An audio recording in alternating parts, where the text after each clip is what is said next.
নমস্কার। আপনার সামনে হঠাৎ যদি কাউকে জ্ঞান হারিয়ে মূর্ছা যেতে দেখেন, আপনি কি করবেন?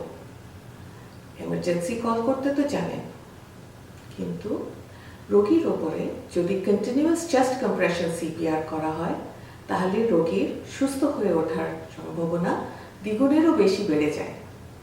কন্টিনিউয়াস চেস্ট কম্প্রেশন সিপিআর একটি নতুন পদ্ধতি, যেটা শেখা সহজ, করা সহজ এবং পারম্পরিক সিপিআরের থেকে অনেক বেশি কার্যকর। যদি কখনো এমন ঘটনা আপনার সামনে ঘটে, তাহলে তৎক্ষণাৎ কিছু চিকিৎসার প্রয়োগে রোগীকে বাঁচানো সম্ভব হতে পারে। প্রথমে রোগীকে একটি শক্ত জায়গায় তার পিঠের ওপরে শোয়ান। তারপরে তাকে ঝাঁকিয়ে বুকের মাঝে মালিশ করে ও চিৎকার করে তাকে জিজ্ঞেস করুন উনি সুস্থ বোধ করছেন কিনা। এবার নির্দিষ্ট একজনকে লক্ষ্য করে তাকে এমার্জেন্সিতে যোগাযোগ করতে বলুন বা নিজে এমার্জেন্সিতে ফোন করুন। শুরু করা হচ্ছে সিপিআর। বুকের মধ্যে দুই নিপলের মাঝখানে বাঁ হাতের তালু রাখুন। এবার ডান হাতের তালু তার উপরে রাখুন এবং দু হাতের আঙ্গুলগুলি দৃঢ়ভাবে চেপে ধরুন, এভাবে। এবারে দু কনুই সোজাভাবে রেখে কোমরের সাহায্যে বুকের উপর চাপ দেওয়া শুরু করুন। এই চাপের পরিমাপ বুকের ভিতরাংশে 2 ইঞ্চি অথবা 5 থেকে 6 সেন্টিমিটার হতে হবে। বুক স্বাভাবিক অবস্থায় ফিরে এলে আবার চাপ দিতে হবে। এই কাজের গতি হবে প্রতি মিনিটে 100 বার। এবারে আপনি করুন।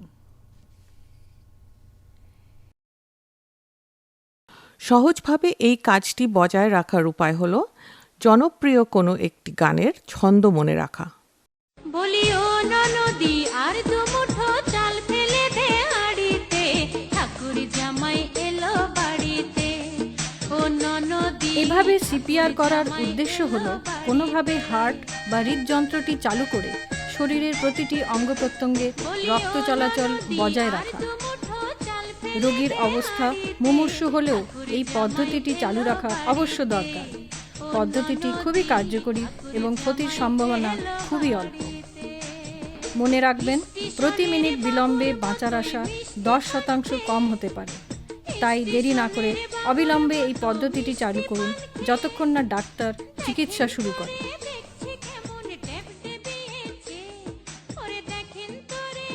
এই পদ্ধতি ক্লান্তিকর হতে পারে, তাই উপস্থিত অন্য ব্যক্তির সাহায্য নিন।